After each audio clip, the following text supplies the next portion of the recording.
સાતમના નોરતે home હવનની ધાર્મિક વિધિ સાથે બીડું હોમ આવ્યું। આપણે જણાવી દઈએ કે આશાપુરા માતાના ચરણે મોટી સંખ્યામાં ઉપસ્થિત માઈ ભક્તોએ જય જયકાર કર્યો। સાતમના નોરતે રાત્રે 10 કલાકે જગદંબા પૂજન સાથે હોમ હોમવાની ધાર્મિક વિધિ યોજાઈ। મંત્રોચ્ચાર અને જગદંબા પૂજા બાદ મોડી રાત્રે મઢ જાગીર અધ્યક્ષ યોગેન્દ્રસિંહજી રાજાબાવાના હસ્તે બીડું હોમવામાં આવ્યું।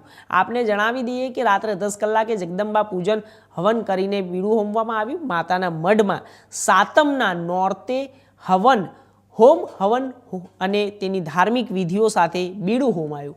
આશાપુરા માતાના ચરણે મોટી સંખ્યામાં લોકો ઉપસ્થિત રહ્યા। માઈ ભક્તો જયકારા સાથે સાતમા નોરતે રાત્રે 10 કલાકે જગદંબા પૂજા સાથે હોમ હવનની ધાર્મિક વિધિ યોજાઈ। મંત્રોચ્ચાર જગદંબા પૂજન બાદ મોડી રાત્રે મઢ જાગીર યોગેન્દ્રસિંહજી જે અધ્યક્ષ છે રાજાબાવાના હસ્તે બીડું પણ હોમવામાં આવ્યું હતું અને સાથે સાથે હોમ હવનની ધાર્મિક વિધિ સાથે બીડું હોમાયું। આશાપુરાના માતાના ચરણે મોટી સંખ્યામાં માઈ ભક્તો રાત્રે 10 કલાકે જગદંબા પૂજા સાથે આ વિધિ અર્ચના કરવામાં આવી।